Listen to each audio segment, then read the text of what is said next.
सभी students class 10th subject math. पिछले video में मैंने बताया था जो आपका चैप्टर नंबर 7 है, मैथ में सबसे इम्पोर्टेंट चैप्टर में से एक है। उसमें से जितने भी बेसिक आपका था उसमें पिछली वीडियो में बता चुका हूँ। कुछ बेसिक था जो इस वीडियो में लेकर आया हूँ।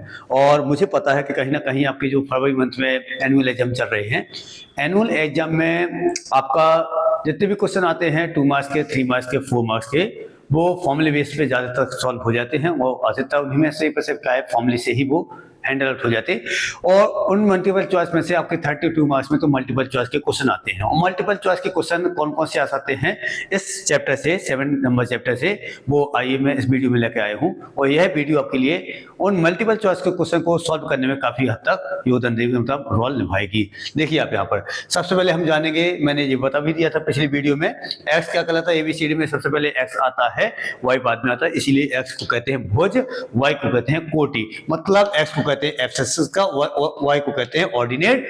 एब्ससिस का और ऑर्डिनेट दोनों मिलाकर आपके क्या होता है, कोऑर्डिनेट की संरचना करते, फॉर्मेशन करते हैं। एक्सेस एक्स क्या कहलाता, भुज कहलाता, वाई आपका वाई एक्सेस, वो एक्स एंड वाई में आपका दोनों मिलाकर एक से निर्देशांक बनता है। और एक्स बिंदु कहलाता भुज, वाई बिंदु कहलाता कोटि। इस बेस पे भी आपका एक से आपका मल्टीपल चॉइस का क्वेश्चन बनता है।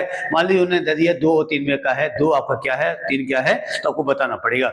तो पहला जो लिखा जाएगा वो आपको भुज ही कहलाएगा। कॉमा लग के, कॉमा के बाद में जो आता है पॉइंट, वो आपका कोटि कहलाएगा, मतलब ऑर्डिनेट कहलाएगा। मूल बिंदु किसे कहते हैं, इंग्लिश में इसको ओरिजिन पॉइंट कहते हैं। मूल बिंदु क्या कहलाता है, आपका 10th तक का जो मैथ है उसमें आपका जितने भी एक्सेस हैं वो 2D एक्सेस हैं, मतलब एक्स अक्ष और वाई अक्ष। लेकिन जैसे ही आप 11th और 12th में जाते हैं, 11th और 12th में आपके 2 डिग्री आपके एक्सेस आपका 3 डिग्री में बदल जाते हैं, एक्स वाई एंड जेड में। तो यहाँ पर देखते हैं जहां पर आपका एक्स अक्ष और वाई अक्ष एक दूसरे को इंटरसेक्ट करते हैं, मतलब काटते हैं, मतलब एक दूसरे को इंटरसेक्ट करेंगे, वहां पर जो बिंदु बनता है उसको कहते हैं आपका मूल बिंदु, मतलब ओरिजिन पॉइंट। मतलब जहां पर एक्स अक्ष वाई अक्ष एक दूसरे को प्रतिच्छेद करते हैं, इसी प्रतिच्छेदन बिंदु को ही मूल बिंदु कहा जाएगा। देखिए आप यहाँ पर वह बिंदु जहां पर एक्स अक्ष और वाई अक्ष एक दूसरे को क्या कहते हैं, प्रतिच्छेद करते हैं, मतलब इंटरसेक्ट करते हैं। ऐसे इंटरसेंटर पॉइंट को क्या कहते हैं, मतलब प्रतिच्छेदन बिंदु को क्या कहते हैं, मूल बिंदु कहते हैं। 1 वर्ड में आपका पूछा भी जाएगा, चाहे जहां से आए, तो आपका मैच में आ सकता है, 1 वर्ड में आ सकता है, आपका ट्रू एंड फॉल्स में आ सकता है कि इसके निर्देशांक बताइए। तो मूल बिंदु के जो निर्देशांक होते हैं 0 एंड 0 होते हैं। नेक्स्ट अगले देखेंगे, दूरी किसे कहते हैं, डिस्टेंस क्या होता है। कुछ नहीं होता, मान लीजिए हमें 2 पॉइंट दिए हैं, एक पॉइंट आपका जे है, एक पॉइंट जे है, इनके बीच की जो आपके मैक्सिमम लेंथ है उसको ही तो दूरी कहा जाएगा। मतलब एक निश्चित आपके दूरी, 2 बिंदुओं के बीच की जो लंबाई होती है उसको दूरी कहा जाता है।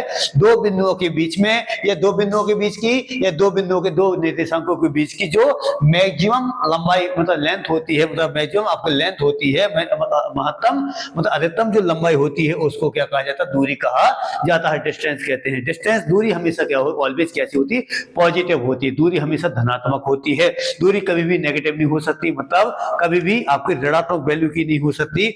नेक्स्ट, दूरी सदैव कैसी होती है, धनात्मक होती है। और यह कैसी आपकी राशि होती है, आपके आगे जाके 11th क्लास में आती है आपकी क्वांटिटी, मतलब आपकी राशियां। राशि 2 टाइप की होती है आपकी, एक होती है आपकी स्केलर, एक होती है वेक्टर क्वांटिटी। स्केलर क्वांटिटी मतलब अदिश राशि, वेक्टर क्वांटिटी मतलब सदिश राशि। अदिश राशि मतलब वे सभी भौतिक राशियां जिनको व्यक्त करने के लिए केवल परिमाण की आवश्यकता होती है, दिशा की आवश्यकता नहीं होती।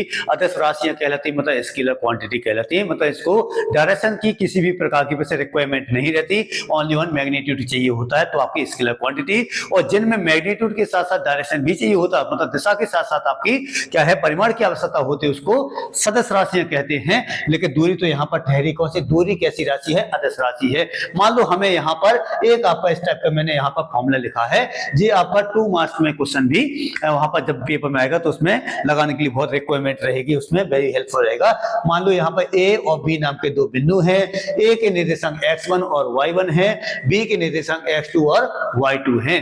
तब जा जाके ए और बी की जो आपकी लेंथ है वो ए बी से मतलब दूरी के रूप में दर्शाई जाएगी। ए बी इक्वल क्या हो जाएगा, x2 माइनस x1 का whole square y2 minus y1 का होल स्क्वायर का रूट।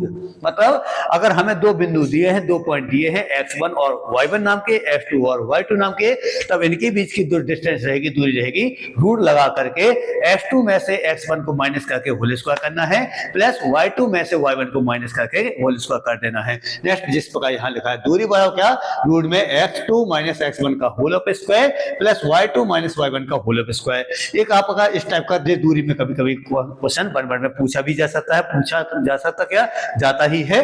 नेक्स्ट अगर हमें एक कोई बिंदु दिया है, इस टाइप का भी क्वेश्चन आया था शायद पिछले विगत सालों में। अगर एक बिंदु दिया है और यहाँ पर बिंदु ना दे करके डायरेक्ट उन्हें मूल बिंदु दे दिया है, मूल बिंदु आपको यहाँ पर तो या तो डायरेक्ट ओरिजिन पॉइंट भले देंगे या फिर उन्हें वो सिंबलाइज कर देंगे। तब यहाँ पर ए और बी के, ए और मूल बिंदु के बीच की मतलब दिए गए बिंदु और मूल बिंदु की जो डिस्टेंस है वो कैसे निकालते हैं।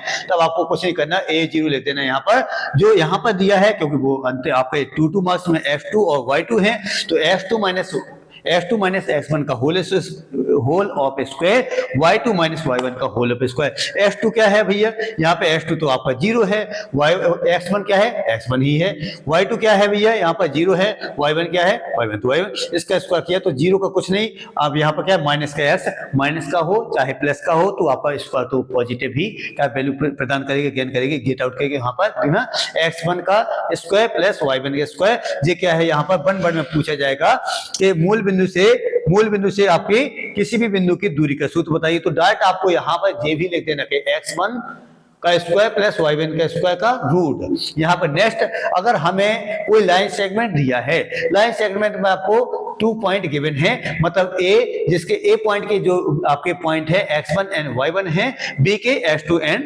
y2 है, y2 लिखना था सॉरी y2। तब हमें यहाँ पर मान लो इस लाइन सेगमेंट को कोई आपका थर्ड पॉइंट मतलब जिसको सी से मैंने रिप्रेजेंट किया है, जिसके निर्देशांक मैंने जिसके pointed x and capital Y आपको पॉइंट किया है, पॉइंटेड किया है, तब कैपिटल X और Y को निकालने का कैसा फॉर्मूला बनता है, क्योंकि वो मध्यस्थ का काम करेगा, मिडिल पॉइंट का काम करेगा। और मिडिल पॉइंट को कैसे निकालते हैं, तो कैपिटल X इक्वल होता है इन दोनों के x मतलब भुज को जोड़ देना है, बटे में 2 करना, मतलब यहाँ पर मध्य बिंदु। Y को कैसे निकालते हैं, y1 प्लस y2 बटे में 2। सभी छात्र छात्राएं क्लास 10th के, मुझे आशा है कहीं ना कहीं यह वीडियो आपके लिए बहुत ज्यादा फायदेमंद रहेगी, वेरी हेल्पफुल होगी। और अगर आप इस टाइप के टॉपिक जो सभी आप क्लियर कर लेते हैं, कॉन्सेप्ट क्लियर कर लेते हैं, तो वहां पर कोई भी मल्टीपल चॉइस का क्वेश्चन आएगा, आपको कोई भी वहां पर दिक्कत नहीं आएगी। Thank you so much.